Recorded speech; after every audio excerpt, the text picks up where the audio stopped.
je vous donne cette information. Déjà, 50 pays se seraient précipités pour négocier à la Maison-Blanche. 50 pays qui montrent à quel point il y a une forme de panique et d'urgence de répondre, soit par la négociation, soit par la riposte au président Trump. Monsieur le ministre, bonsoir. Bonsoir. Merci beaucoup d'être là, de nous avoir rejoints. Un premier regard simplement sur ce qui est en train de se passer. Quand on voit l'ampleur des pertes, ces 1000 milliards de capitalisation qui sont partis pour l'instant en fumée, en tout cas dans les 7 entreprises tellement emblématiques de la finance et de l'économie mondiale. Comment est-ce que vous qualifiez ce que nous sommes en train de vivre ?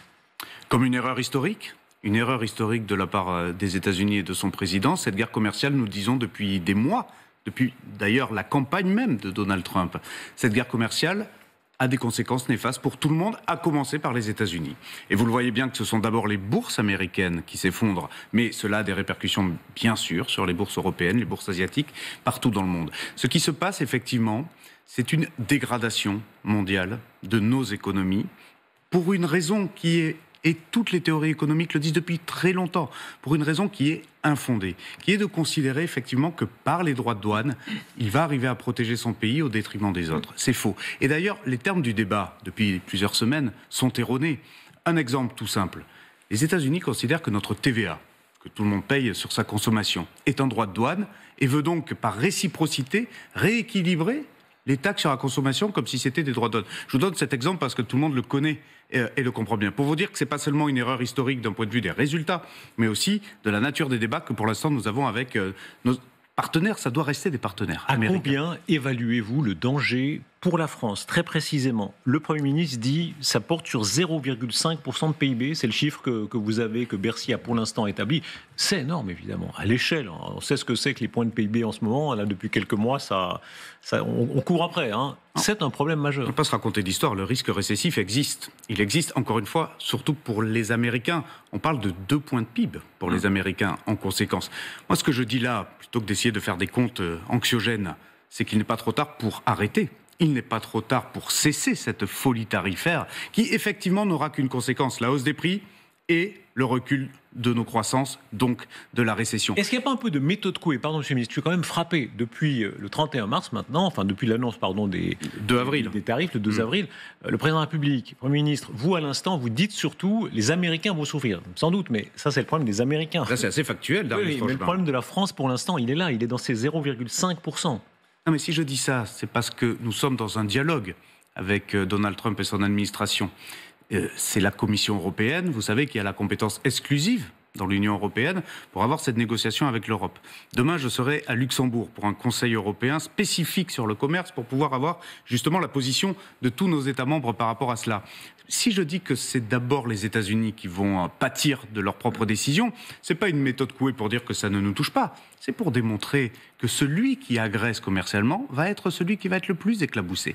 Et que donc il a tout intérêt à revenir en arrière là-dessus. Moi, je crois en la désescalade. Mais qu'on soit très clair, s'il n'y a pas désescalade du côté américain, l'Europe devra évidemment répondre. Vous venez de dire une chose très importante. Sur qui doit négocier? C'est vrai que pour le grand public, c'est un peu flou. Est-ce qu'il est vrai que c'est l'apanage exclusif de la Commission européenne, en l'occurrence?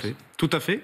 Le commissaire européen au commerce s'appelle Maroš Šefčovič, c'est un commissaire expérimenté qui dialogue tous les jours avec l'administration de Donald Trump, notamment le secrétaire au commerce qui s'appelle Howard Lutnick. Et c'est donc un dialogue quotidien que nous devons avoir. Il est vrai que l'Union européenne a la compétence exclusive de la politique commerciale. C'est vrai pour la France, c'est vrai pour l'Espagne, c'est vrai pour l'Allemagne. Est-ce que ça n'est pas une faiblesse terrible? Tous ceux qui connaissent Trump, on en a vu des exemples. Voilà, c'est quelqu'un qui marche beaucoup au rapport de force personnel. Pardon, rien évidemment contre ce commissaire Maroš Šefčovič, mais enfin, il faut dire ce qu'il y a. Je suis pas sûr que Donald Trump sache même qui est Maroš Šefčovič. Je crois que désormais, il va peut-être apprendre à le connaître. Je crois que désormais, il connaît aussi bien la présidente de la Commission européenne, mais Monsieur le ministre, là où vous avez raison, pas la même force que si c'est Emmanuel Macron ou Frédéric Là où vous avez Merz. raison, Darius Rochebin, c'est que ce que veut Donald Trump, c'est nous désunir. Ce que veut Donald Trump, c'est avoir des relations bilatérales en Europe, pour faire des tarifs différenciés, pour essayer justement de faire en sorte que certains iraient négocier directement avec lui. Moi, ce qui me frappe là, depuis le 2 avril, c'est qu'il n'y a pas une voix européenne qui sort de l'unité. Ah si, Non, c'est si. faux. C'est faux. Pardon, voilà. C'est faux. Madame Meloni, voix importante. Oui. Important. L'Italie, on peut dire que c'est la troisième puissance. Mais reprenez ses propos depuis mercredi. Il dit il n'est pas du tout certain que des ripostes soient à mais ça, c'est une position. Ça n'a rien à voir avec la désunion. Elle ne dit en aucun cas, et aucun pays ne le dit, qu'il faut négocier de façon bilatérale avec les États-Unis. Qu'après, chaque État membre ait une position parfois différente de l'autre. Ça, c'est normal. Et là où vous avez raison, c'est que c'est un défi pour la gouvernance européenne que de savoir répondre ensemble dans les prochains jours. Laurent Saint-Martin, les prochains jours. Et ça, c'est ce qu'on va faire de demain. Vous y croyez vraiment? Oui. On a fait le tour de quelques équipes gouvernementales. Tous disent, on appelle évidemment le commissaire européen, ce monsieur Šefčovič. Si on l'en croit, il a à peu près 3 quarts d'heure, 1 heure au téléphone chacun des gouvernements. Ça fait à peu près 27 heures par jour, ce qui est quand même un petit peu compliqué. En réalité, qu'est-ce qui se passe en ce moment? Tous les 27 appellent ce commissaire européen pour lui dire « S'il te plaît, tu diras ça à Trump demain ?» Non, mais d'abord, demain, encore une fois, on a un conseil qui va unifier nos paroles et qui va prendre la position de chaque État membre. Espérez-vous? Oui, non mais il faudra converger. On n'a pas le choix, on a rendez-vous avec l'histoire là-dessus en Europe. Mais moi, je vais vous dire, et croyez-moi, c'est pas de la méthode Coué. Je crois que ce fonctionnement européen aujourd'hui est une chance pour nous. Pourquoi? Parce que si nous répondons pays par pays, imaginez, il n'y a pas d'Union européenne. Imaginez, chaque pays, chaque État membre doit répondre directement à Donald Trump avec son déficit ou son excédent commercial et ses propres armes. Et vous vous rendez compte la différence de force de frappe, la différence de rapport de force que vous avez quand vous êtes un continent de 450 millions de consommateurs, quand vous êtes un continent qui avoisine le PIB, si vous rajoutez nos anciens membres britanniques plus nos partenaires canadiens des États-Unis. Nous avons une épargne privée que nous pouvons mobiliser qui est supérieure à l'épargne privée américaine. Bref, l'Europe est une puissance économique et commerciale qui s'ignore parfois, c'est vrai. Et donc, c'est un réveil qu'il nous faut avoir en Européens face aux États-Unis demain. Donc, croyez-moi, c'est pas de la méthode Coué. On a une chance inouïe de faire un pas de géant en européen demain, grâce justement à cette situation commerciale extrêmement tendue dans laquelle il nous faut sortir gagnante. Sinon, effectivement, l'effet récessif sera très grave pour notre pays. L'effet récessif, parlons-en. Quand le Premier ministre dit un risque de moins 0,5, je crois que la prévision pour le gouvernement est de 0,5, c'est ça? C'est une des hypothèses, mais c'est très difficile, si vous voulez, parce que ça dépendra. C'est à 0,7. On prend sa calculette, on se dit que le risque, la récession, si c'est 3 trimestres consécutifs, il est là, il est sous nos yeux. Bien sûr, mais rendez-vous compte, cela date de quelques jours, c'était mercredi. Tellement de choses peuvent se passer encore pendant les prochaines semaines. Ce sont des simulations si rien n'est fait. Mais nous pouvons riposter, nous allons le démontrer, et surtout nous pouvons négocier avec les États-Unis. Sur quelle cible? Regardez s'il vous plaît, et entrons peut-être dans le détail, vous allez nous aider à le comprendre. Quand on parle secteur par secteur, il y a l'aéronautique, il y a les produits pharmaceutiques, il y a les vins, champagne, spiritueux, le cognac. Voilà, le cognac qui a une telle importance, les produits de luxe, etc. Dans quel domaine est-ce que la France a un moyen de riposte le plus, disons, exact? Bon, d'abord, il y a effectivement les biens américains qui sont importés en Europe, sur lesquels nous pouvons faire, pardon pour l'anglicisme, du tit for tat, c'est-à-dire là où nous, on est taxé à l'exportation, eh bien, on va les taxer à l'importation. Exemple, donnez-nous un exemple. Beaucoup de produits américains qui arrivent sur le territoire, chacun les connaît. Beaucoup de secteurs d'activité. Je vais vous expliquer pourquoi je vais vous expliquer. Je peux vous taquiner. Oui. Est-ce qu'il est vrai qu'en fait vous avez peur d'articuler un exemple parce que vous savez que le moindre exemple donné risque d'amener à la Maison Blanche Trump qui dira vous attaquez au Bourbon, je vous taxe de 200% votre cognac. C'est pas totalement faux. Ce que je veux vous dire, c'est que c'est pas de la peur. C'est de la stratégie à avoir avec les autres États membres. Si je vous cible aujourd'hui 1 ou 2 secteurs d'activité, ce ne sera pas forcément la France qui sera la première exposée par les rétorsions dans un deuxième niveau. Ça pourrait être nos amis allemands, italiens, espagnols. Donc, on a besoin de travailler ensemble et ça commence demain. Soyons francs. Est-ce que c'est pas un peu de trouillomètre? Trump ne se gêne pas. Quand Trump parle des voitures allemandes, il dit les voitures allemandes. Il dit pas, je vais pas citer le secteur parce que quand même on est en négociation. Il y va, il attaque au bazooka, vous savez moi. Permettez-nous d'être un peu stratège dans cette période-là et de réfléchir à quelle est la meilleure méthode de rétorsion. Il y a les biens, et je termine juste ma réponse initiale là-dessus, il y a aussi les services. Il y a aussi les services digitaux, financiers, qui sont évidemment extrêmement abondants en Europe et qui viennent pour beaucoup des États-Unis. Nous nous sommes mis dans une mondialisation heureuse avec une forme de dépendance américaine extrêmement forte sur les services, et vous le savez. D'ailleurs, pour les services, c'est l'inverse. C'est l'Amérique de Donald Trump qui est excédentaire dans les échanges, alors que pour les biens, c'est plutôt l'Europe. Et ça, bien souvent, il oublie de le dire lui-même. Et donc, cela pourrait aussi toucher les services américains. En termes de fiscalité aussi, est-ce qu'il y a de la marge? On cite souvent des très grandes entreprises qui sont installées en Europe ou en France. Est-ce que la France a une marge sur leur fiscalité? Alors, la fiscalité a ceci de particulier, c'est qu'elle peut être à compétence nationale, ou alors, effectivement, il peut y avoir des décisions européennes. Ce qui est sûr, c'est que nous devons éviter des réponses différenciées entre les pays. Donc, Les taxes peuvent être effectivement une solution. Il y a un outil, cela a été évoqué à plusieurs reprises ces derniers jours, qui s'appelle l'outil anti-coercition, qui permet justement d'éviter et surtout de dissuader les pays tiers d'avoir des politiques agressives trop importantes. On ne l'a jamais fait dans l'histoire de l'Union européenne. Nous pourrions le mettre en œuvre.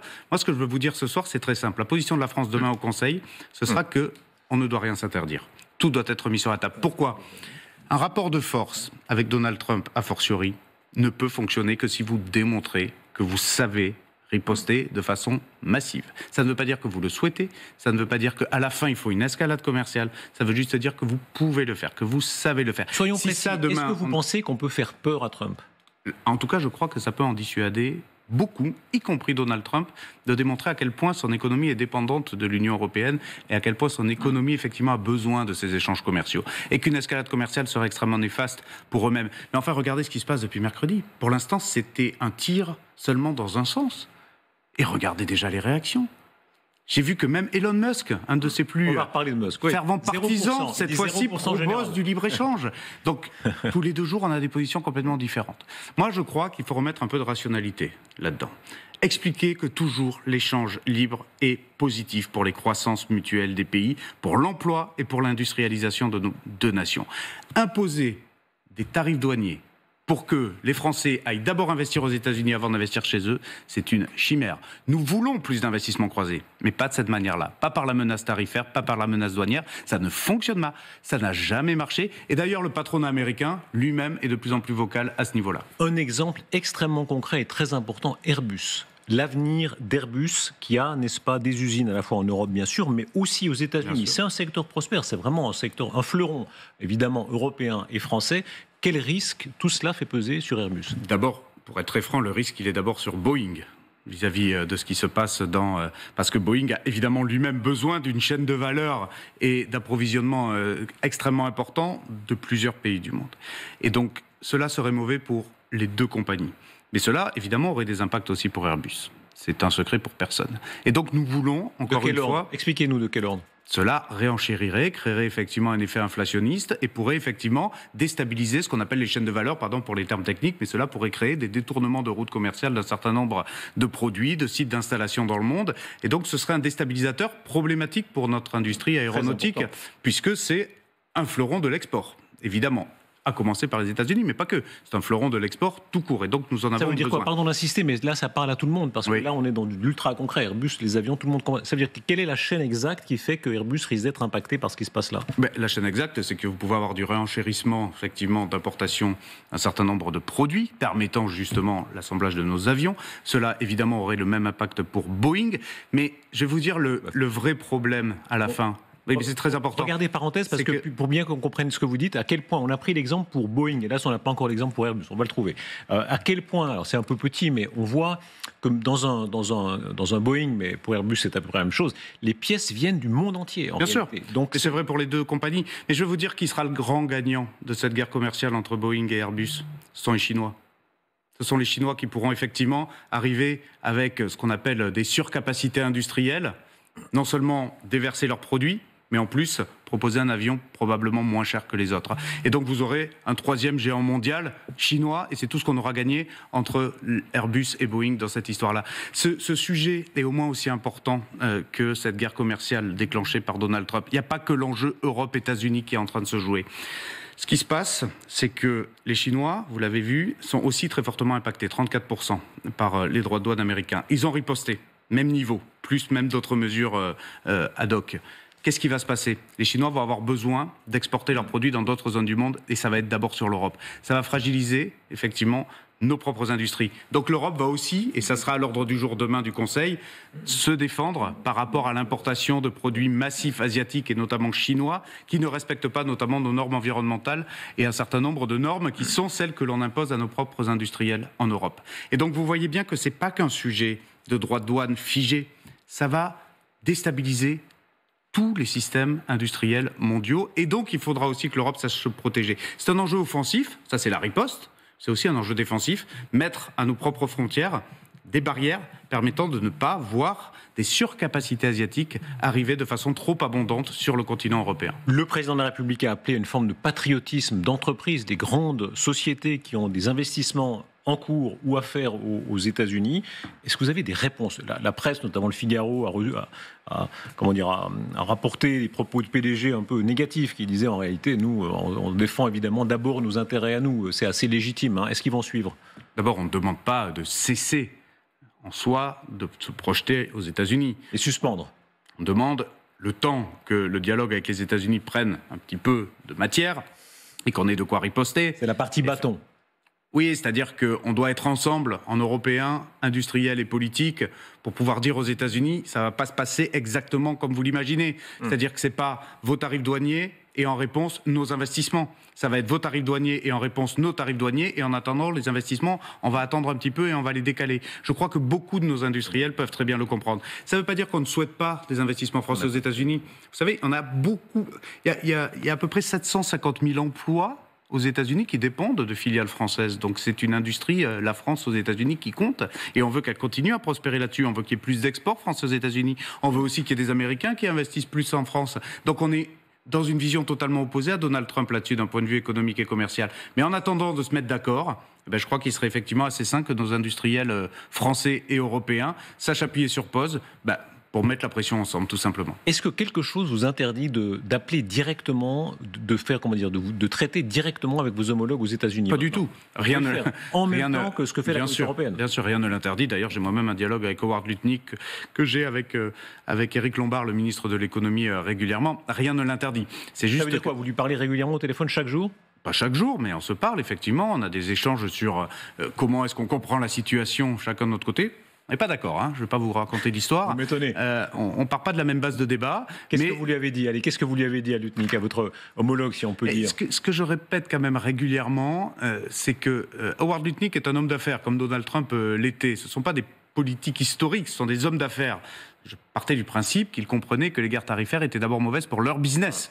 Et je crois qu'Elon Musk est en train de le vivre dans sa chair lui-même avec son industrie automobile Tesla. Donc je lui dis d'abord qu'il comprend, à mon avis, mieux que personne, et probablement mieux que moi, les conséquences directes. Et puis sur la TVA... Vous lui avez dit ça ? Oui, bien sûr. Et sur la TVA, je crois effectivement que chacun doit comprendre, et j'espère qu'il le sait au fond, même si c'est une posture aujourd'hui, que ça veut dire pas un droit quoi de douane. Pourquoi le font-ils alors ? Ils le font pour essayer d'imposer, à mon sens, une forme de réciprocité faciale de taxes qui imposent leurs produits, comme si leurs produits, de toute façon, ne devaient jamais être plus taxés que les autres. Et donc la TVA, ça les touche. Donc ils veulent de la réciprocité. Mais moi je leur dis, la TVA, ça touche les produits français, ça touche les produits allemands, ça touche tous les produits qui viennent effectivement être consommés par le donc, français. Pardon, ils parient sur le fait que tout le monde va céder, en gros. Alors, je ne saurais pas vous dire, et je n'aurais pas la prétention de vous dire ce sur quoi ils parient. Ce qui est sûr, c'est que je crois que ce qu'ils font est rationnel et structuré. Je ne fais pas du tout partie de ceux qui disent que c'est quelque chose de totalement irrationnel de leur part. Je pense que c'est totalement rationnel et qu'ils savent où ils veulent aller. Par contre, moi, je vous fais le pari que ça va faire énormément de pertes économiques et sociales aux États-Unis d'abord, et que cela aura des répercussions évidemment sur notre continent aussi. Donc on a besoin, dans les prochaines semaines, d'avoir ce dialogue extrêmement exigeant, ce rapport de force qui doit permettre la désescalade. Alors, vous voyez, Monsieur le Ministre, à quel point les pays se précipitent. Alors vous avez raison, les Européens, pour l'instant, tiennent un front à peu près uni, enfin, même s'il y a beaucoup de nuances. Mais en revanche, en général, les pays se précipitent à la Maison-Blanche pour baiser la main de celui qu'ils n'osent mordre. 50 pays, plus de 50 pays ont contacté la Maison-Blanche pour entamer des négociations commerciales. C'est ce que dit ce soir le directeur du Conseil économique national américain. Il faut relire ce que disait Eric Trump. Là, il est tout proche du patron. Je ne voudrais pas être le dernier pays à tenter de négocier un accord commercial avec Trump. Le premier à négocier gagnera. Le dernier sera absolument perdant. J'ai vu ce film toute ma vie. En fait, ce scénario-là, est-ce qu'il est en train, en tout cas, de le gagner en partie ? 50 pays sur, il y a combien de pays dans le monde ? 190, un peu plus. Déjà 50 pays qui courent pour dire, s'il vous plaît, faites-nous un traitement de faveur. Mais c'est très intéressant ce que vous dites. Pourquoi ces 50 pays vont tout de suite négocier ? Pourquoi, à votre avis ? Parce qu'ils n'ont pas les moyens de riposter, comme l'Europe a les moyens de riposter. La Chine, elle a riposté, elle n'est pas allée à la Maison-Blanche. Donc c'est une question de rapport de force. Et j'en suis navré pour les pays que vous citez. parce que nul doute qu'ils auraient souhaité être dans un rapport de force. Ils ne le peuvent pas. Donc il vaut mieux effectivement pour eux peut-être négocier pour qu'il y ait une perte la moins importante possible pour leur propre économie. L'Europe, pardon de le dire, et il n'y a aucune condescendance de ma part quand je dis ça, l'Europe n'est pas une puissance comme les autres. L'Europe est une très grande puissance mondiale. L'Europe, encore une fois, c'est un marché unique de 450 millions de consommateurs. Si elle veut être unie, elle peut installer un rapport de force extrêmement puissant. Là, on parlait tout à l'heure de la désunion relative. Enfin, elle est là. Madame Meloni, qui pèse de tout le poids de sa stabilité politique, c'est un des piliers de l'Europe aujourd'hui, qui dit, en quelque sorte, avant même le combat, elle dit non, pas de droit de douane. Au fond, on ne va pas répondre, on ne va pas riposter. Parce qu'elle dit, je ne suis pas convaincu que le meilleur choix soit de répondre à des droits de douane par d'autres droits de douane. Quand on dit ça, avant même d'avoir négocié, c'est très clair. C'est qu'en réalité, on refuse de mettre l'épée dans les reins de l'adversaire. Ou alors, il y a d'autres options que le seul droit de douane, et auquel cas, je la rejoins. Je ne crois pas qu'on répondra à l'ensemble des 20% américains sur les produits européens uniquement par des droits de douane. D'abord parce que le flux d'échange ne le permet pas. Ça nous mettrait des taux absolument absurdes à plus de 40%. Donc il faut aussi aller chercher l'assiette sur les services. Et effectivement, comme je le disais tout à l'heure, peut-être des outils un peu plus innovants comme l'outil anti-coercition. Ça, nous le verrons demain. Je verrai quelle sera la position italienne demain. Je verrai. Pour l'instant, Madame Meloni ne dit pas touche à mon ami américain, ce sera sans moi. Elle ne dit pas ça. Elle dit que ça a été des mauvaises mesures. Elle a suspendu ses engagements depuis mercredi et évidemment que nous aurons besoin de l'Italie à la table des discussions et des négociations en européen là-dessus. La question des Allemands, tous vos prédécesseurs, tous, je crois qu'il n'y a aucune exception, dès qu'on les prend hors caméra, tous disent, les Allemands, vraiment, ils nous posent problème, dès qu'ils peuvent, ils vont seuls négocier à la Maison-Blanche pour leurs voitures, pour leurs questions à eux. Ils ont un problème de voiture notamment énorme. Ils n'ont pas les mêmes intérêts que la France. Qu'est-ce qui changerait par miracle alors qu'il y a une telle urgence et un tel problème? Là encore, il va falloir attendre un peu quelques jours, et notamment demain, d'avoir la position allemande. Ce que je peux vous dire, c'est qu'à entendre le futur chancelier, M. Merz, parler de l'unité européenne, parler de sa relation avec les États-Unis, j'entends, et je crois que vous aussi, une note franchement différente des gouvernements de coalition précédents. La sécurité militaire a changé la donne? Indéniablement. Indéniablement que ça a changé, ça a été un game changer, comme on dit en bon français, absolument massif dans la relation vis-à-vis de l'Europe que les Allemands ont aujourd'hui avec ce futur chancelier. Après, il faut une coalition, elle n'est pas encore faite. Moi, aujourd'hui, je parle à mon homologue du gouvernement Scholz, et ces homologues-là ont aussi envie qu'il puisse y avoir une riposte européenne. Il faut juste qu'elle soit graduée, proportionnée, ça sera probablement la position allemande, mais je ne veux pas parler en leur nom, et nous verrons à partir de demain quelle sera justement cette position-là. Quel est, Monsieur le Ministre, le risque de récession plus généralement? On a parlé de la France, mais on sait à quel point l'économie mondiale est interdépendante. JP Morgan qui dit elle a relevé ses risques d'une récession américaine et mondiale à 60%. Les politiques perturbatrices des États-Unis ont été reconnues comme le plus grand risque pour les perspectives mondiales dans toute l'année. La Réserve fédérale américaine qui aussi fait état de risques aggravés, en particulier le chômage aux États-Unis. La nouvelle, évidemment, est très frappante. L'Allemagne qui envisage le retrait potentiel d'environ 1200 tonnes d'or, évalué à plus de 113 milliards d'euros, de la Réserve fédérale des États-Unis. Il y a là un effet boule de neige de panique potentiel. L'attentisme. Le vrai risque, il est dans l'attentisme, donc dans le ralentissement et dans l'arrêt des investissements. C'est en fait la troisième lame est probablement la plus dangereuse et qui a l'effet récessif le plus puissant. Il y a d'abord les effets de réenchérissement et d'inflation qui posent un réel problème. Il y a effectivement, après le ralentissement, un certain nombre d'investissements. Si ça dure trop longtemps, effectivement, on se met dans une situation mondiale de ralentissement économique qui va avoir des répercussions sociales qui sont néfastes. Comment est-ce que l'Europe peut éviter d'être la partition la plus touchée dans ce monde-là? Tout simplement, encore une fois, en créant ces conditions de négociation. Pardon de me répéter là-dessus, mais c'est essentiel. Si dans les prochains jours et dans les prochaines semaines, on n'est pas dans un dialogue exigeant avec les Américains, alors effectivement, l'Europe sera plus perdante que d'autres zones du monde. Votre regard sur l'adversaire, Donald Trump, tout revient en quelque sorte à Donald Trump. C'est vraiment son affaire. Écoutez-le, de quelle manière il semble tout à fait imperméable à tous les problèmes, l'état des marchés, on va d'ailleurs voir les chiffres dans un instant. Lui, il dit pas du tout.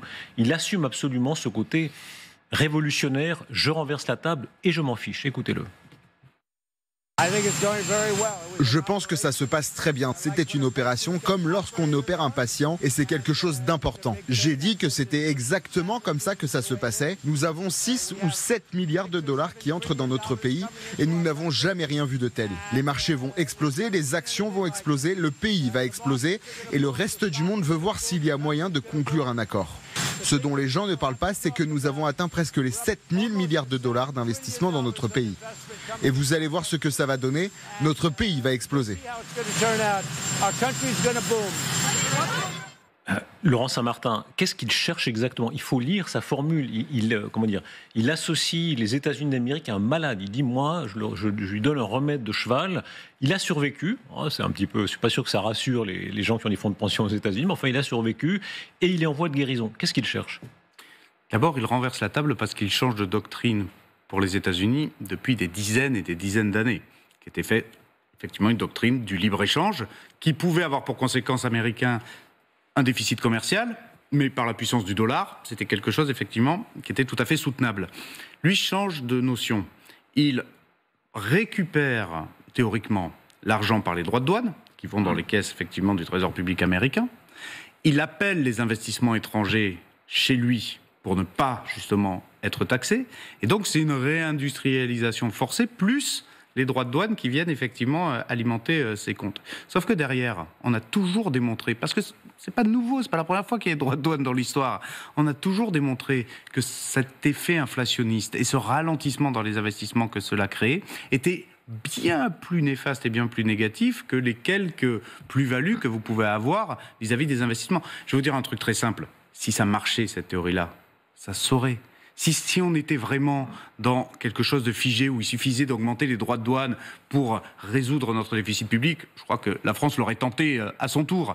Donc c'est pas ça le sujet. Le sujet, c'est de se demander comment est-ce que l'économie américaine va effectivement durablement supporter les chutes boursières qu'elles sont en train de connaître et les grosses tensions dans l'économie et dans les entreprises américaines. On entend quand même de plus en plus de patrons américains s'inquiéter justement de la valorisation de leur entreprise, pas seulement en bourse, mais aussi de leur capacité d'investissement demain là-dessus. Les retraités américains qui dépendent énormément, vous savez, des fonds de pension et du cours de bourse là-dessus, ça va pas durer très longtemps, ce niveau d'inquiétude sourde. À un moment, ça va poser un problème social aussi aux États-Unis. Donc, j'entends le discours de volontarisme du président américain, et c'est son choix, il a été élu démocratiquement. Je continue à penser que c'est la pire des décisions pour nos économies mondiales et pour la sienne. Vous avez invoqué par 2 fois Elon Musk. Les choses changent. Oui. Maintenant, ça devient peut-être un allié, en tout cas. Oui. On va écouter les propos d'Elon Musk, parce que c'est très intéressant. Lui, il dit 0% général entre l'Europe et les États-Unis. C'est son côté occidentaliste. Il faut que l'Occident soit solidaire quand même et serre les coudes. Écoutez et vous réagirez. J'espère que les États-Unis et l'Europe pourront établir un partenariat très étroit.